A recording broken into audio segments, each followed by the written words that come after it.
Okay, तो स्वागत है आप लोगों का फिर से हमारे यूट्यूब चैनल पर। आज हम लोग देखेंगे क्या 12th केमिस्ट्री का चैप्टर नंबर 1 ठोस अवस्था में जो अगला टॉपिक है हमारा, क्या चीज़ है, संकुलन क्षमता, जिसे संकुलन गुणांक भी बोल सकते हैं। इंग्लिश में इसको क्या बोलेंगे, पैकिंग एफिशिएंसी। नाम से क्या समझ आ रहा है, पैकिंग एफिशिएंसी या फिर संकुलन क्षमता से मतलब ये कि हमने लास्ट क्लास में जो देखा था कि एक पर्टिकुलर क्यूब में, जैसे एक बॉक्स है, ये पर्टिकुलर बॉक्स में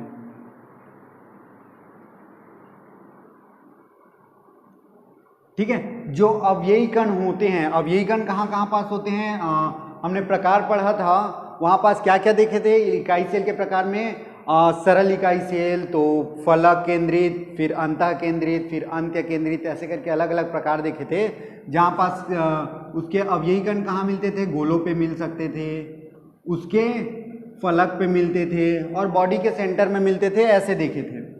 तो यहाँ पास टोटल ये वाला क्यूब दिखाई दे रहे हैं ना, बॉक्स दिखाई दे रहे, उसमें टोटल ये गोला मतलब अवययी कणों की कितना परसेंटेज जगह घेर के रखता है, मतलब इस बॉक्स में अवययी कण कितने सारे रहेंगे। खाली स्थान को छोड़ दो, खाली स्थान की बात नहीं कर रहे हैं, खाली स्थान के बाद जितने सारे जगह इस गोलों के द्वारा इस घेरा जाएगा, इसको घेरा जाएगा, अंदर में गोलों के द्वारा जितना घेरा जाएगा उसी को बोलते हैं क्या, संकुलन क्षमता या पैकिंग एफिशिएंसी। अब एग्जांपल में ले लेते हैं, एक बॉक्स लिए हैं, ऐसा बॉक्स लिए हैं जिसमें टेनिस बॉल, वापस से टेनिस बॉल याद कर लो, टेनिस बॉल एकदम फिक्स आते हैं, स्क्वायर बॉक्स है, क्यूब बॉक्स, क्यूब एक, ठीक है, रूबिक्स क्यूब जैसा, उसमें एकदम फिक्स टेनिस बॉल आ जाते हैं। अगर टेनिस बॉल को डालते हैं उसके अंदर तो पूरा जगह तो घेरता नहीं है ना टेनिस बॉल, कोने कोने में जगह बच जाता है। तो कोने कोने में जगह बचे उसके छोड़ उस पूरे घन मतलब उस बॉक्स का कितने सारे जगह उस बॉल द्वारा घेरा गया है, उसी को बोलेंगे संकुलन क्षमता। ठीक है ना। चलो तो बात करते हैं क्या उसकी परिभाषा की। पहले सबसे पहले डेफिनेशन देख लेते हैं, क्या होती है, किसी इकाई सेल के कुल आयतन का वह भाग, इकाई सेल मतलब वापस से क्यूब में आ जाते हैं। इकाई सेल किस रूप में होती है, ये क्यूब के रूप में होती है, ठीक है, ये इस रूप में होती है। इकाई सेल के कुल आयतन मतलब इस पूरे आयतन का वह भाग जो अवययी कणों द्वारा घेरा जाता है। अब भी बताया वही चीज है सेम, मतलब इसमें अवययी कण कितना जगह घेरेगा उसी की बात करेंगे, ठीक है। तो इसी को, लेकिन इसको प्रतिशत में निकालेंगे, ठीक है, कितना भाग घेरा है, ये टोटल अभी इसका कितना परसेंट होता है, ये अभी 100% है, तो इस 100% में से कितना परसेंट गोला है, यहाँ पास अवययी कण है, और कितना परसेंट खाली स्थान। खाली स्थान को हम लोग नहीं पढ़ेंगे, जो गोलों की संख्या रहेगी मतलब कितना जगह घेरेगा अवययी कण, उसको प्रतिशत में निकालेंगे। और इसको एक सूत्र, मतलब इसी को सूत्र में अगर कन्वर्ट करेंगे तो उसके थ्रू निकालेंगे। क्या होता है संकुलन क्षमता का सूत्र, क्या होता है, इकाई सेल में उपस्थित जालक बिंदु का कुल आयतन।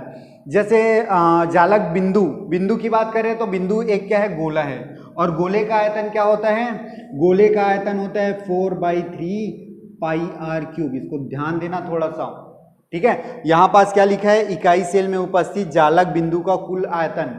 अगर एक गोला है तो आयतन यही होगा, लेकिन दो गोला है तब क्या करेंगे, दो बिंदु, दो जालक बिंदु है तो 2 से गुना कर देंगे, 3 जालक बिंदु है तो 3 से गुना करेंगे, 4 जालक बिंदु है तो 4 से गुना कर देंगे, ऐसे करके सॉल्व कर सकते हैं। तो इस फॉर्मूले में देखो यही चीज मैं लिखा हूं, जालक बिंदु की जितनी संख्या होगी उसका गुना किसके साथ करेंगे, 4/3 पाई आर क्यूब के साथ, जो गोले का आयतन होता है उसके साथ गुना करेंगे। सिंपल सी बात है ना, एक गोला है तो उसका आयतन को 1 से गुना करेंगे, अगर 2 गोला है तो 2 से गुना, 3 गोला है 3 से, 4 गुना 4, ठीक है। डिवाइड में क्या है, इकाई सेल का कुल आयतन। इकाई सेल का आयतन क्या होता है, देखो इकाई सेल ये इस रूप में रहती है।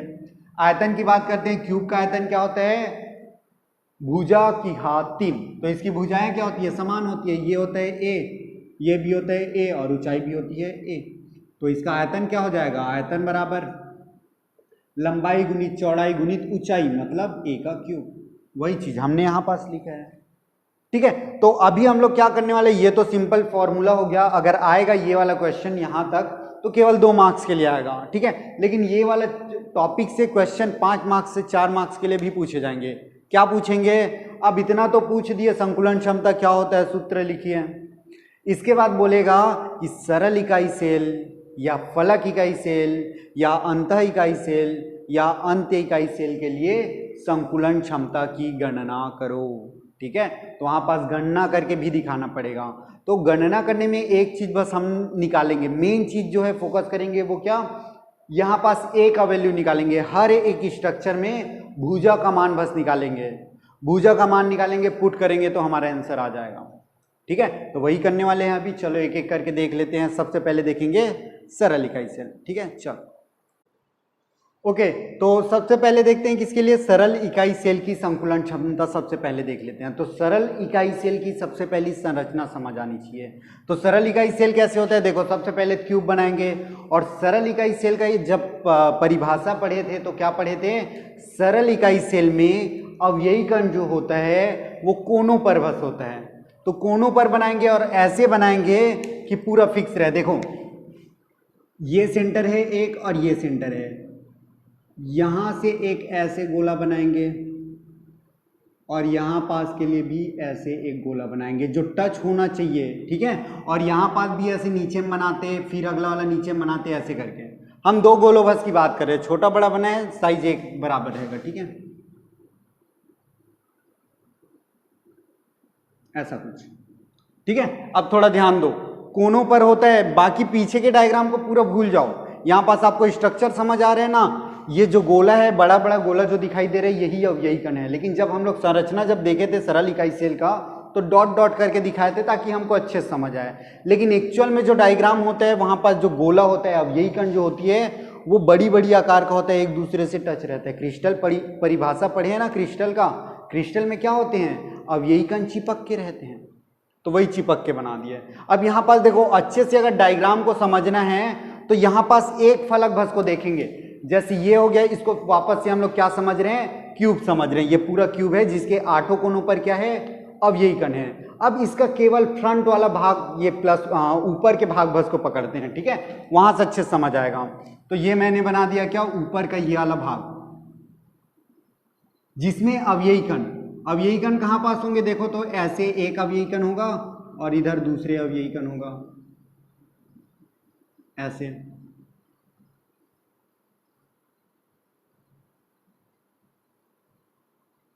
ठीक है ना, अब यही कण कोनों पर होता है। हम दो कोनों बस का देख रहे हैं, यहां पास से हमारा जितना डाटा चाहिए वो आ जाएगा। मैंने बोला आप एक चीज बस निकालिए, क्या, ए का वैल्यू निकालिए, आपका संकुलन क्षमता आ जाएगा। देखते हैं कैसे निकलता है। ठीक है, तो यहां पास ए का वैल्यू निकालेंगे बस। ए क्या होती है, भुजा, मतलब यहां से लेकर यहां तक की दूरी को क्या बोलेंगे, ए बोलेंगे। इसी का वैल्यू बस निकालना है हमको। तो दिखाई क्या दे रहे, देखो ये गोला है और गोले से ये गोला का और ये वाला सेंटर है, तो ये सेंटर बना दिया। और सेंटर से यहां तक की दूरी क्या कहलाती है, आर कहलाती है ना। यहां पास देखो कितना आर है, ये छोटा सा यहां से यहां तक की दूरी आर है, और यहां पास भी यहां से यहां तक की दूरी क्या है, आर है। मतलब ए का वैल्यू, यहां पास दो गोलों के बीच के केंद्रों की दूरी, दो अवयवी कणों के बीच की दूरी क्या बोल सकते हैं, ए बराबर, सबसे पहले हम लोग बोल सकते हैं क्या, ए बराबर 2r। हमें सबसे पहले ए बराबर चाहिए था, हमने ला लिया। और याद रखना, ए का मान जो लाएंगे वो आर के फॉर्म में ही होना चाहिए, क्योंकि हमको ऊपर का आर इसको कटाना रहता है। ठीक है ना, देखेंगे अभी आपको समझ आएगा। बस अभी दिमाग में ये रखिए कि ए का मान हम लोग चेंज करके लाएंगे, आर के रूप में लाएंगे, जो अभी ला चुके हैं। यहाँ पर समझ आया ना, होप आपको समझ आया होगा। ठीक है, बहुत ही सिंपल है, ज़्यादा कोई दिक्कत नहीं है। बस इकाई सेल, सरल इकाई सेल में कोनों पर 8 गोला होता है, अवयवी कण होते हैं, जिसमें 2 गोला को सपोज करके उसके बीच की दूरी, ये ए का मान निकाले हैं, छोटा आर छोटा आर, इसकी त्रिज्या, ये भी गोला है सेम गोला, तो 2 त्रिज्या हो गया, तो ए बराबर मैंने लिख दिया 2r। अब और क्या जानना है, यहाँ पास देखो तो ये जान लिए, इसको सॉल्व करने की जरूरत है नहीं, फॉर्मूला में इसको सॉल्व नहीं करेंगे तो कोई दिक्कत नहीं है। ये इसको जानना पड़ेगा, जालक बिंदु की संख्या। याद करो जब हमने पढ़ा था सरल इकाई सेल के बारे में, इकाई सेल का जब प्रकार पढ़ रहे थे, तब मैंने आपको काउंट कराना सिखाया था कि सरल इकाई सेल में जालक बिंदु कितने होते हैं। तो जालक बिंदु होती है कितनी, 1। जालक बिंदु कितनी होती है, 1। जालक बिंदु की जो संख्या होती है वो होती है क्या, 1। कैसे निकलता है एक बार फिर से आप देख लो, यहां पास क्या है, ये क्यूब है। जालक बिंदु कैसे निकलता है, अगर कोनों पर अवयवी कण है, कोनों पर कितना अवयवी कण होगा, देखो 8 कोण है तो 8 यहाँ पास 2 बनाया हूँ लेकिन टोटल 8 होता है। ठीक है, चलो तो यहाँ पास की बात करेंगे, टोटल कितना कोनों पर कितने हैं 8, और कोनों पर के लिए गुना करते हैं जालक बिंदु निकालने के लिए 1/8 का। जालक बिंदु अगर निकालना है तो कोनों के लिए 1/8 का गुना करते हैं। और कोनों पर कितने अवयवी कण होते हैं 1 2 3 4 5 6 7 8, तो 8 सॉल्व करेंगे। और कहीं गोला नहीं होता है ना, सरल इकाई सेल में कोनों पर बस ये होता है, जो लिख दिया सरल करेंगे क्या आएगा 1। ये देखो हमने भी लिखा है। बस अब ये निकालने के बाद बस फॉर्मूला बस में पुट करना है। देखते हैं, चलो फॉर्मूला पुट करके क्या हो जाएगा, संकुलन क्षमता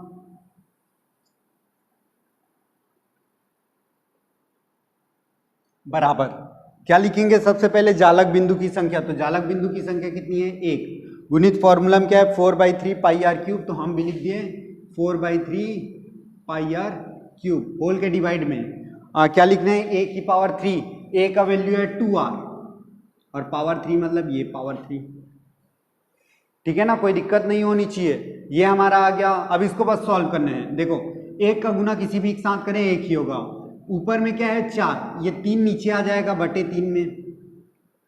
पाई का वैल्यू क्या होता है 22/7, हमने ये लिख दिया 22/7। r की घात 3 की जगह r की घात 3 लिखे हैं।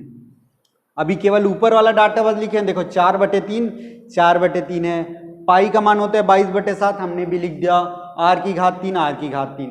अब नीचे हम जो है उसको हल करो, 2r का क्यूब मतलब 2 का क्यूब मतलब 2 की घात 3 कितना होता है 2 दूने 4 और 4 दूने 8, और r का क्यूब ही रहेगा। सॉल्व करेंगे तो सबसे पहले क्या कटेगा, देखो दोनों तरफ से r³ और r³ कट गया।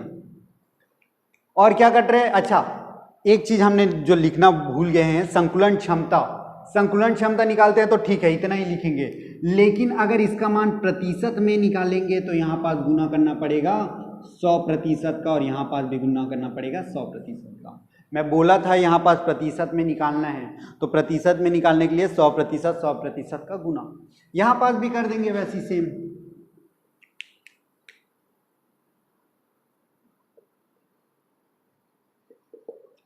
ठीक है ना, चलो अब किसके टेबल में कुछ कट रहे क्या देखो तो, हाँ कट रहे भैया 4 के टेबल में कट रहे 4 एकम 4 दूने 8, और कुछ कट रहे क्या, और कट रहे 2 एकम 2 11।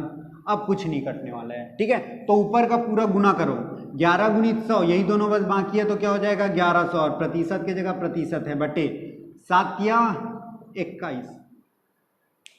अब यहाँ पास हल करेंगे, भाग देंगे, तो भाग देंगे तो क्या करेंगे, सबसे पहले देखो 21 का भाग पहली संख्या से देंगे 1 को, जाएगा क्या 21 के पाड़ा में 1 तो आता नहीं है, छोटा है, छोड़ दो, अगला आगे बढ़ाओ 11, अगला डिजिट उतारेंगे क्या हो जाएगा, पहले 1 उतारे 21 से जाएगा क्या नहीं, फिर अगली संख्या फिर 1, ये 1 लिख दिए, 21 से जाएगा क्या अभी भी छोटी है, तो अगला संख्या उतारो क्या है 0।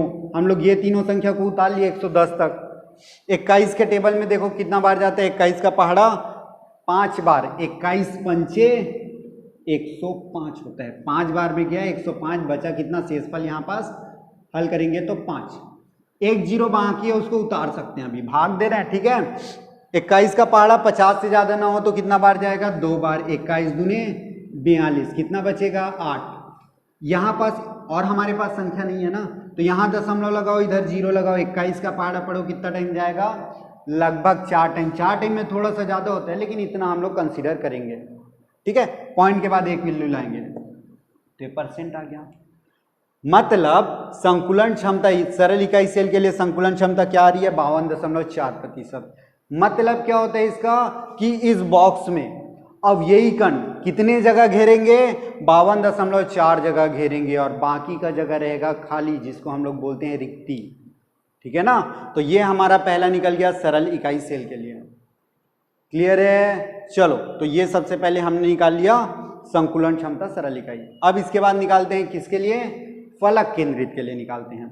चलो ओके, कंटिन्यू करते हैं। दूसरा वाला क्या है, फलक केंद्रित इकाई सेल। पहली बात, फलक केंद्रित इकाई सेल क्या होता है उसको फिर से जान लेते हैं। ठीक है, फलक केंद्रित इकाई सेल में क्या होता है, उनके अवयवी कण कोनों के अलावा फलकों के केंद्र पर भी होता है। देखो ये मैंने डॉट कर दिया, यहाँ कोनों पर तो है 8 और साथ में फलक पर, मतलब ये पहला फलक, वापस से बात करते हैं, समझते हैं पहले, ठीक है। ये वापस से क्या है, हमारा एक क्यूब है, इसमें कितने फलक, कोनों पर तो है ही अवयवी कण, ठीक है, 8 कोनों पर है। साथ में कहाँ पास है, ये पहला फलक है इसके केंद्र पर, ये दूसरा फलक है इसके केंद्र, ये फिर से केंद्र, इस फलक के केंद्र, और यहाँ टोटल 6 जगह और होता है, 6 फलक होती है, तो 6 केंद्रों में और पाया जाता है। मतलब कहाँ पास पाया जाएगा, देखो छोटा छोटा गोला कर रहा हूँ पहले, ठीक है। एक यहाँ पास फ्रंट वाला हो गया, ये वाला जो लाइन बना है ना, ये फ्रंट वाला है, सामने वाला है वहाँ। ये वाला हो गया वो बैक साइड है, पीछे साइड का। ये वाला जो गोला है वो राइट साइड का है, ये लेफ्ट साइड का है, ये बॉटम का है, और ये टॉप का है। ऐसे मिला के टोटल कितने फलक होते हैं, 6 फलक, और 6 अवयवी कण यहाँ पास दिखाई देते हैं, और साथ में कोनों पर 8 होते हैं, ठीक है। लेकिन अब अवयवी कण को हम कैसे बनाते हैं, ये तो हम समझने के लिए छोटा छोटा डॉट करते हैं। एक्चुअल में होता कैसे, देखो क्लोजेस्ट जो रहती है वो ये वाला रहती है ना, तो इस लाइन को ऐसे सीधा मिला देते हैं, और यहाँ पास जो 3 जगह डॉट अवयवी कण मिल रहे हैं उसको प्रॉपर गोला गोला करके दिखाएंगे, तो कहाँ पास दिखाई देगा, देखो तो एक पहला गोला यहाँ पास दिखाई देगा ऐसे, दूसरा गोला ऐसे दिखाई देगा, और तीसरा गोला ऐसे दिखाई देगा।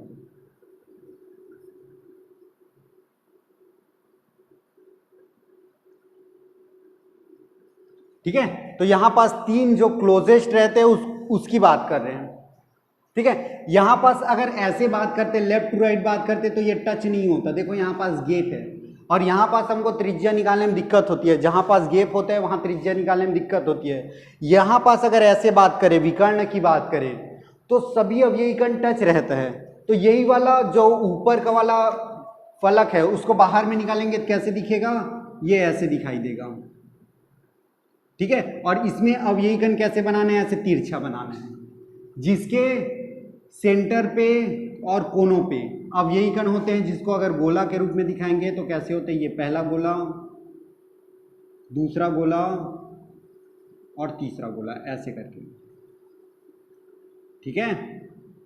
चलो, तो ये तो बन गया हमारा अवयवी कण।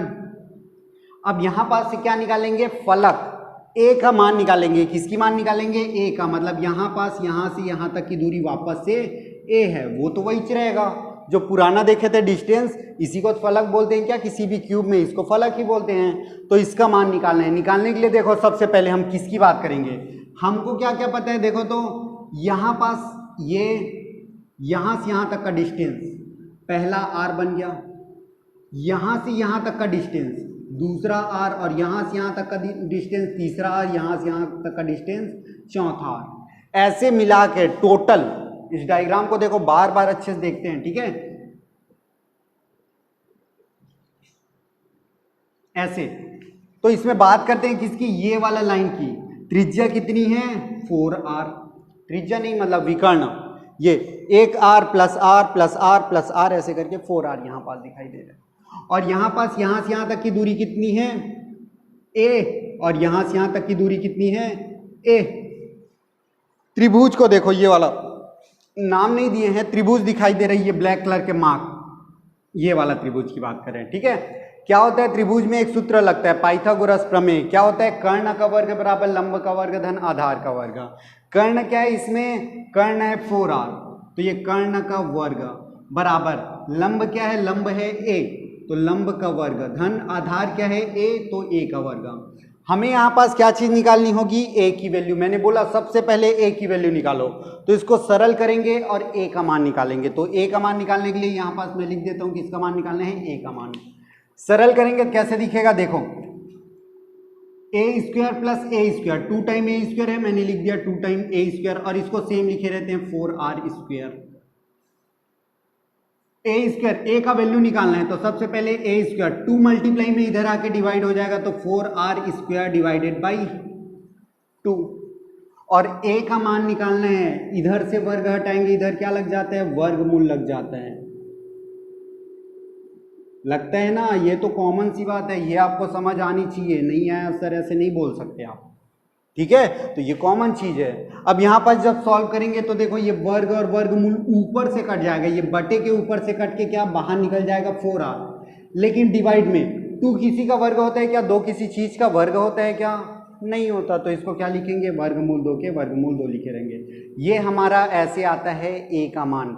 अगर इसको और सिंपल करेंगे तो इसको क्या लिख सकते हैं? देखो तो 2 इंटू टू, 4 को क्या लिख सकते हैं? 2 into two r divided by root over 2a, और एक 2 को 2 बार रूट ओवर लिख सकते हैं। ठीक है, तो यहां पास से रूट ओवर टू कट गया, बचा क्या हमारे पास? 2 रूट ओवर 2r। ए का मान क्या आ गया यहां पास?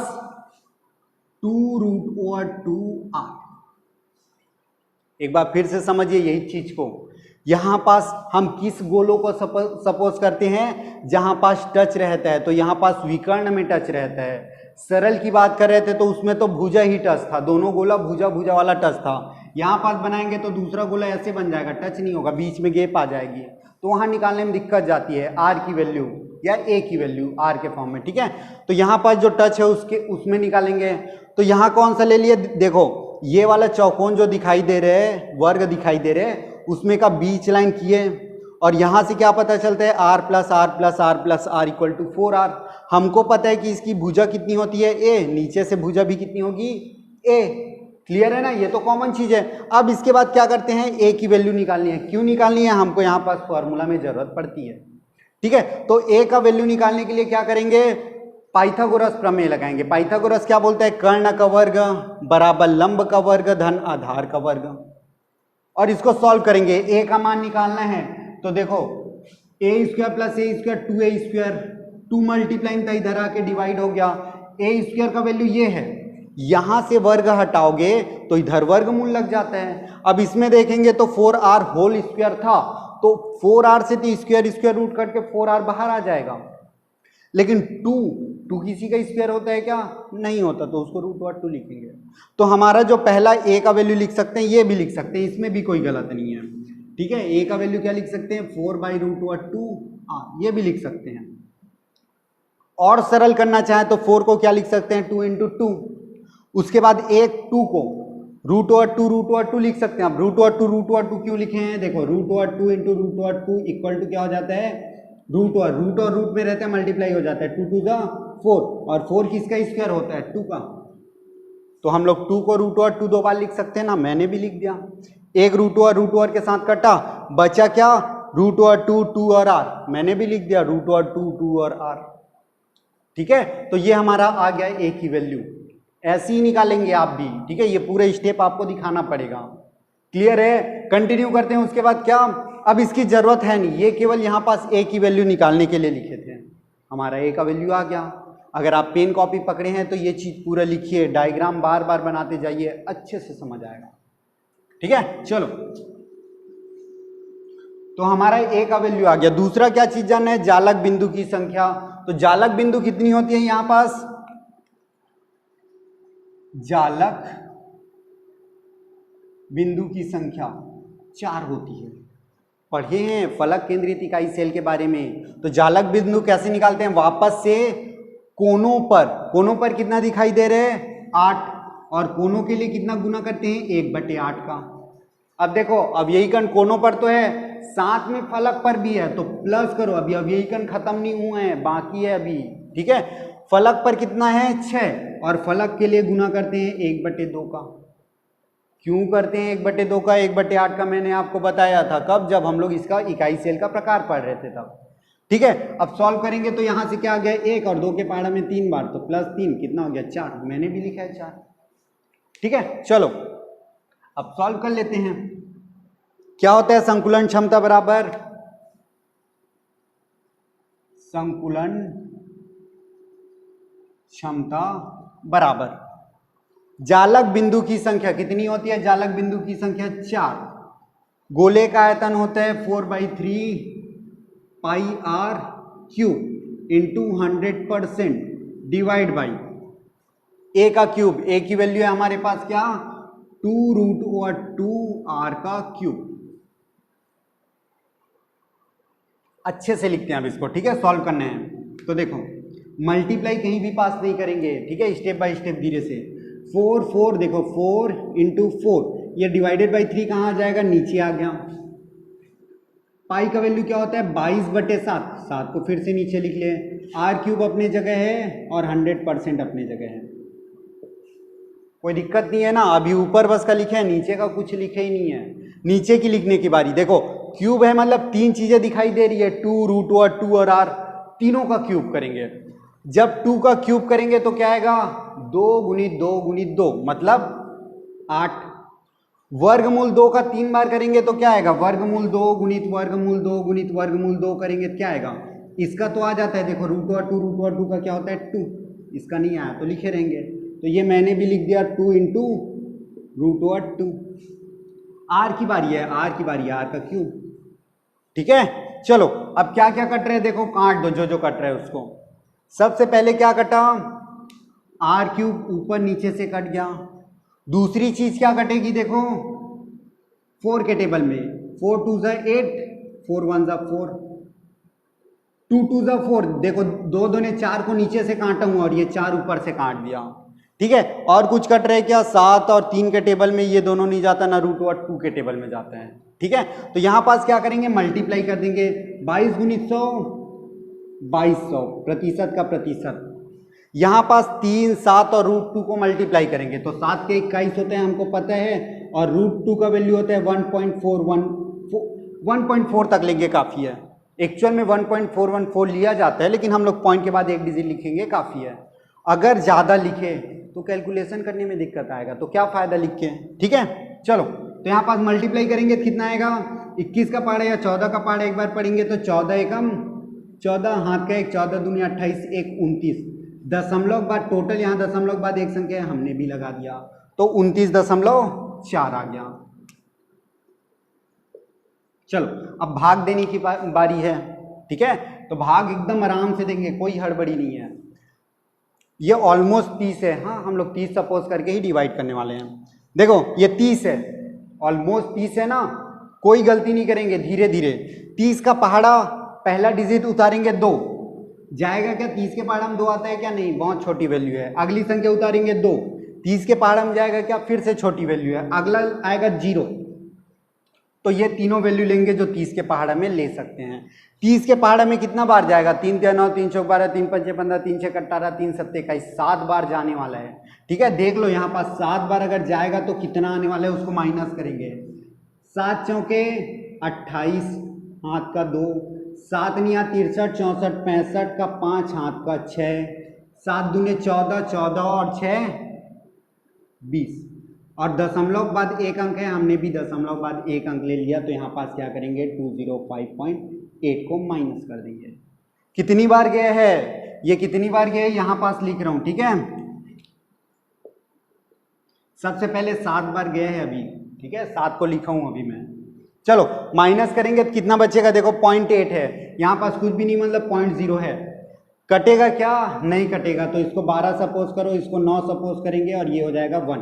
तो 12 में 8 गया कितना हो जाएगा 4, 9 में 5 गया, दशमलव जगह दशमलव, 9 में 5 गया 4, 1 में 0 गया 1 और 2 में 2 गया 0, लिखने की जरूरत नहीं है। तो 14.4 बाकी है। अगला हमारे पास डिजिट कौन सा है, देखो तो यहाँ पास है क्या डिजिट, एक 0 बाकी है। तो एक 0 यहाँ पास उतारेंगे नहीं, उस 0 को उतारेंगे मतलब इस दशमलव को हटा देंगे बस। 0 को उतारने के बजाय दशमलव को हटा सकते हैं। 0 मतलब क्या होता है 10 का गुना, और किसी भी दशमलव संख्या में 10 का गुना करने पे क्या होती है, दशमलव संख्या आगे बढ़ जाती है। तो दशमलव यहाँ पास था वो आगे चले जाएगी, तो कहाँ दिखेगा 144 पॉइंट, और लास्ट में पॉइंट है उसकी कोई वैल्यू होती नहीं है। वापस से 29.4 मतलब लगभग 30, 30 का पहाड़ा पढ़ेंगे 144 से ज्यादा नहीं होना चाहिए। तो 3 चौक 12, 3 पंचे 15, 5 बार में ज्यादा हो जाएगा तो 3 चौके 12।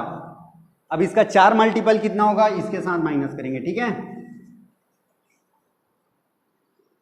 4 चौके 16, हाथ का 1, 4 × 36 1 37, 3 4 दूने 8 11, दशमलव यहाँ पास दशमलव बाद एक संख्या, हमने भी एक संख्या माइनस करेंगे तो क्या दिखेगा 117.6।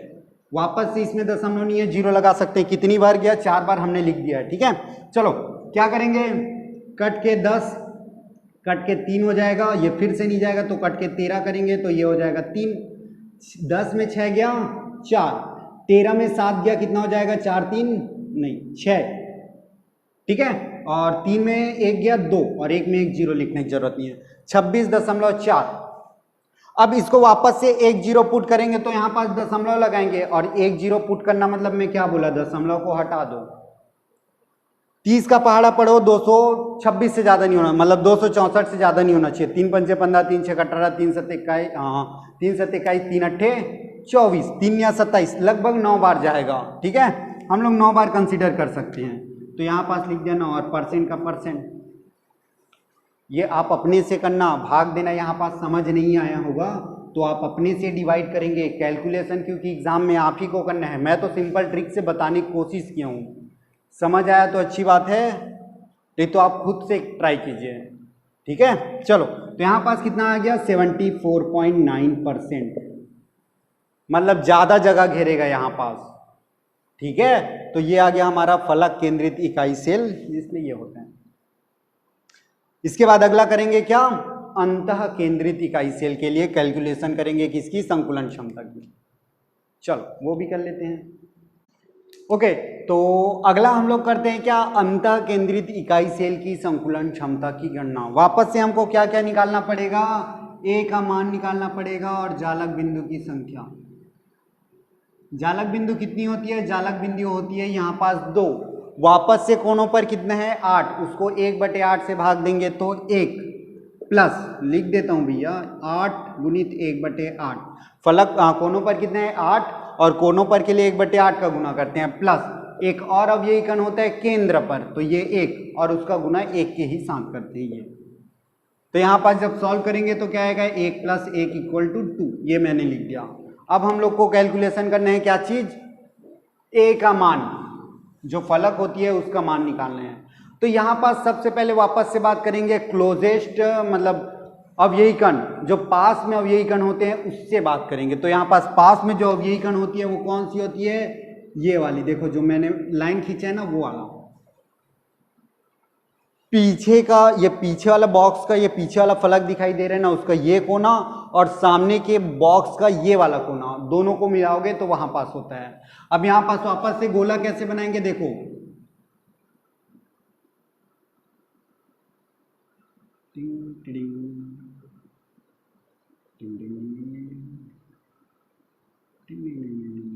ये, ठीक है। लेकिन अब यहां पास ए की वैल्यू निकालना इतना आसान नहीं है, थोड़ा सा ज्यादा अच्छे से समझना पड़ेगा आपको। ठीक है, निकालना क्या है समझ आ गया ना आपको। देखो ये रेड कलर से मार्क हो रहे हैं, यहां पास जो हम लोग बात करेंगे वो ये लाइन, उसके बाद ये लाइन और ये लाइन। देखो जो मैंने बॉक्स बनाया उसको बाहर निकाल के दिखा रहा हूं, ठीक है। यहां से आएगा ये वाला लाइन है, ये तो एक फलक है क्या, और फलक का मान होता है ए। और ये रेड कलर का लाइन क्या दिखाई दे रहा है पता है ना, रेड कलर का लाइन ये वाला क्या है, ऊपर के फलक का ये है विकर्ण। ठीक है, तो विकर्ण का मान पहले निकालेंगे, और विकर्ण का मान यहां पास मैं क्वेश्चन मार्क लिख देता हूं। फलक होती है ए, फिर से त्रिभुज में पाइथागोरस, कर्ण का वर्ग मतलब क्वेश्चन मार्क का वर्ग, कर्ण का वर्ग बराबर लंब का वर्ग धन आधार का वर्ग। सॉल्व करेंगे, क्वेश्चन मार्क का वर्ग बराबर क्या आएगा, 2 टाइम ए स्क्वायर, और इधर से वर्ग हटेगा तो इधर वर्गमूल। देखो इधर से वर्ग हटा तो ए का भी वर्ग हट गया, लेकिन 2 का नहीं हटा, मतलब 2 में कोई वर्ग नहीं है, इसीलिए √2 लिखेंगे। तो यहाँ पास जो हमारा ये वाला वैल्यू आ गया वो क्या आया, a√2। अब देखो यहाँ पास फिर से 90 डिग्री बना रहे हैं। अब बात करेंगे ये वाला त्रिभुज की, तो वहां पास बात करेंगे तो ये हो जाता है लंब, और ये हो जाती है आधार, और ये हो जाता है कर्ण। अब यहाँ पास फिर से कर्ण का मान निकालना है, यहां से कर्ण का मान निकालना है, वही हमारा होगा r के साथ रिलेशन। ठीक है, अब यहाँ पास देखो कर्ण का मान है क्या उसको देख लेते हैं, पहले जान लेते हैं ए का मान क्या हुआ। यहां से यहां तक की डिस्टेंस को कर्ण बोलते हैं।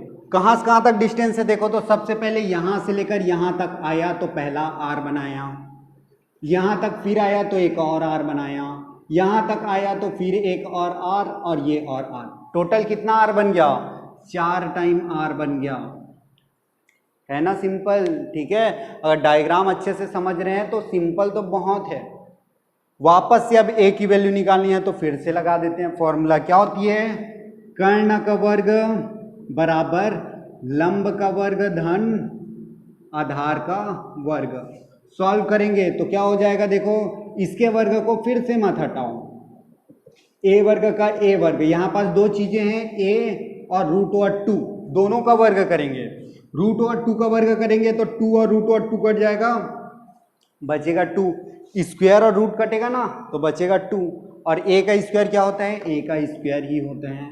सॉल्व करेंगे तो क्या आ जाएगा, ए स्क्वायर और 2 टाइम ए स्क्वायर टोटल 3 टाइम ए स्क्वायर, 3 मल्टीप्लाई में इधर आ क्या हो जाएगा डिवाइड में। अगर ए स्क्वायर का मान ये है तो ए का मान क्या होगा, इधर से वर्ग हटा इधर क्या लग जाएगा वर्गमूल, और वर्ग में तो देखो ये वर्ग में है और ये भी वर्ग में है, यहां से वर्ग हटा इसका भी वर्ग हट जाएगा तो 4r, लेकिन डिवाइड में कोई वर्ग है क्या 3 का, नहीं, तो उसको लगाएंगे हम लोग रूट में, है ना सिंपल। ठीक है, आप जैसे समझ आते हैं अपने हिसाब से समझना है तो आप अपने हिसाब से समझ लीजिए, कोई दिक्कत नहीं है। ठीक है, यहां पास अगर आपको समझ नहीं आता तो आप कमेंट करिए। ठीक है, होप आप अगर 12th में आ गए हैं तो इतना ट्रिग्नोमेट्री के बारे में तो थोड़ा सा आता ही होगा, इतना तो आता ही होगा, बेसिक है ये। ठीक है, चलो तो अब हमारा ए का वैल्यू आ गया, वापस से ऊपर में लिख देते हैं। ए का वैल्यू क्या है 4r divided by root over 3। अब सॉल्व करते हैं।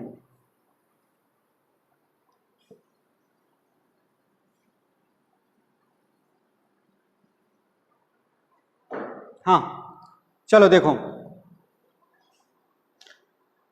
संकुलन क्षमता निकालना है तो संकुलन क्षमता प्रतिशत में क्या हो जाएगा, संकुलन क्षमता बराबर जालक बिंदु की संख्या हमने निकाला है 2 गुणित गोले का आयतन होता है 4/3 पाई आर क्यूब, हमने भी लिख दिया पाई आर क्यूब, और 100% गुना में था हमने भी कर दिया, ये देखो डिवाइड में ए का क्यूब है, ए का वैल्यू है 4r divided by root over 3 का क्यूब।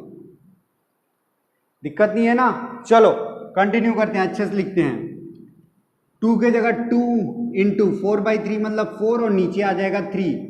पाई का वैल्यू क्या होता है 22/7, आर क्यूब के जगह आर क्यूब, 100% के जगह 100%, इसमें तो कोई दिक्कत होगी नहीं। अब नीचे को लिखना है तो नीचे को लिखना है, देखो 4r को पहले लिखते हैं, क्यूब लिखेंगे तो 4r को क्यूब लिखने की जगह 4 इंटू 4 इंटू 4, 3 टाइम 4 का क्यूब मतलब 3 टाइम मल्टीप्लाई, आर क्यूब को एक साथ लिख देते हैं क्योंकि हमें इसको काटना है, और डिवाइड में जो रहता है वो ऊपर चला जाता है। डिवाइड में क्या है रूट ओवर 3 जो ऊपर चला जाएगा, लेकिन क्यूब करने के बाद तो रूट ओवर 3 का क्यूब क्या होता है, root over 3 into root over 3 into root over 3 क्या होता है, इन दोनों का तो 3 हो जाएगा, और इसका वैल्यू होता है 1.732 एक्चुअल में होता है, लेकिन हम लोग लेंगे 1.7। ठीक है, तो ये हो गया क्या 3 इंटू 1.7। चलो अब जो जो कट रहे हैं उसको काट देते हैं। क्या क्या कट रहे हैं देखो, तो नीचे और ऊपर में सेम चीजें हैं। सबसे पहले तो कट रही है 4 4, यहाँ से 3 यहाँ से 3, और क्या कट रहे हैं, कुछ कट रहे हैं, क्या कट रहे हैं देखो 2 1 2 2 2 1 2 11 आर क्यूब, और कुछ है क्या, और कुछ नहीं कट रहे ना। ठीक है, चलो अब मल्टीप्लाई कर देते हैं। मल्टीप्लाई करेंगे क्या आएगा, देखो ऊपर में मल्टीप्लाई किसको करना है, 11 का मल्टीप्लाई 100 के साथ 1.7 का। देखो जब भी आपको जीरो और दशमलव वाला दिखे तो दशमलव को एक बार आगे ले जाएंगे और इसको दशमलव को हटा देंगे, तो ये हमारा सॉल्व हो गया। एक जीरो हटाए, दशमलव को गायब कर दिया। दशमलव बाद एक संख्या थी ना, दशमलव बाद कितनी संख्या थी, दशमलव बाद एक संख्या, तो एक जीरो को गायब कर दिए। दशमलव बाद 2 संख्या रहती, 2 जीरो गायब कर देते हैं। ठीक है, चलो मल्टीप्लाई करेंगे क्या आएगा देखो तो, हाँ 17 11 कितना होता है 187। मल्टीप्लाई करना आता है ना, मतलब 11 के साथ जो ट्रिक होता है वो 11 के साथ कोई भी नंबर मल्टीप्लाई होती है 2 डिजिट, सामने वाले एक सामने में लिखते हैं, लास्ट वाले एक लास्ट में, और बीच में दोनों को जोड़ देते हैं। तो 1 और 7 कितना होता है 8 हमने लिख दिया। का गुना 10 के साथ करेंगे तो एक जीरो बढ़ने वाला है, तो ये हो गया 1870। डिवाइड में क्या आएगा देखो तो 7 चौके 28, और कुछ नहीं है ना, बस अब इसको बस काटना है हम लोगों को। काटते हैं, चलो वापस से सेम रूल 28 का टेबल पढ़ेंगे। सबसे पहले एक उतारूंगा, यहाँ पास ऊपर में एक है ना, 28 के टेबल में जाएगा क्या, छोटी है। अगला वैल्यू 8 लाएंगे, जाएगा क्या, अभी भी छोटी है। अगला वैल्यू लाएंगे 7, जाएगा क्या, हाँ चला जा सकता है, 3 डिजिट को लिए हैं। 28 की पहाड़ा कितनी बार पढ़ेंगे, 187 से ज़्यादा नहीं होना चाहिए, ऑलमोस्ट 30 है। 30 का पहाड़ा कितना बार, 3 5 15, 3 6 के 18, लगभग 6 बार जाएगा। ठीक है, 6 बार मल्टीप्लाई करके देख लेते हैं। 6 8 48, 6 दूने 12, 13 14 15 16, 168। काटेंगे क्या आ जाएगा, ये हो जाएगा 17, ये हो जाएगा 7, 17 में 8 गया, कितना हो जाएगा 9, 7 में 6 1, 19। कितनी बार गया, सबसे पहले 7 बार, कितनी बार, सॉरी 6 बार, 6 बार गुना किए ना, तो सबसे पहले हमारा आंसर में दिखाई दे रहा है क्या, यहां पास लिख देते हैं 6। अगला संख्या क्या है, 0, तो यहां पास 0 उतार देते हैं। अगला संख्या 187 हो गया ना, 187 चला गया। अगला संख्या क्या है, 0, हमने भी 0 उतार दिया। कितना बार जाएगा, वापस से देखो तो 6 बार में 168 जाता है, 7 बार करेंगे तो ज्यादा हो जाएगा, तो वापस से 6 बार गुना करेंगे। इसमें 6 बार गुना करेंगे तो कितना आ जाएगा 168, माइनस करेंगे कितना आ जाएगा 70, 22। 6 बार गया, यहाँ पास लिख देते हैं। और कोई संख्या बची है क्या, यहाँ पास खत्म हो गया, तो एक दशमलव लगाओ, एक 0 लगाओ। फिर से 28 का पहाड़ा कितने बार जाएगा, अब 28 का पहाड़ा जाएगा 3 7 7 बार, थोड़ा सा ज्यादा जाएगा, लेकिन उसको हम लोग नहीं लिखेंगे क्योंकि हमको दशमलव बाद 1 अंक चाहिए। ठीक है, तो 66.7% ये हमारा आ गया संकुलन क्षमता। किसके लिए, अंतः केंद्रित इकाई सेल के लिए। ठीक है, तो ऐसे आप कैलकुलेट करेंगे संकुलन क्षमता। इसके बाद एक और आती है अंत्य केंद्रित, उसमें कोई फिक्स नहीं रहता अंत्य केंद्रित में कि क्लोजेस्ट वाला अवयवी कण क्या है करके। ठीक है, तो इसीलिए उसके बारे में हम लोग संकुलन क्षमता नहीं पढ़ने वाले हैं। तो ये था बेसिक नहीं, मतलब एक क्वेश्चन आएगा, ये 3rd नंबर है। ठीक है, जो क्वेश्चन आने वाला है संकुलन क्षमता से, जो 4 मार्क्स का क्वेश्चन आएगा वो यही आएगा, निकालने के लिए आएगा आपको प्रॉपर। ठीक है, तो वर्डिंग में आप क्या करेंगे, जो मैं यहाँ पास रफ वर्क जैसे कर रहा था ना, वो आप वर्डिंग में थोड़ा सा कर सकते हैं। इन सब का ABCD नाम देना। ठीक है, चलो, तो यहाँ पास हमारा खत्म होता है क्या, संकुलन क्षमता, संकुलन गुणांक। क्लियर है ना। ठीक है, चलो।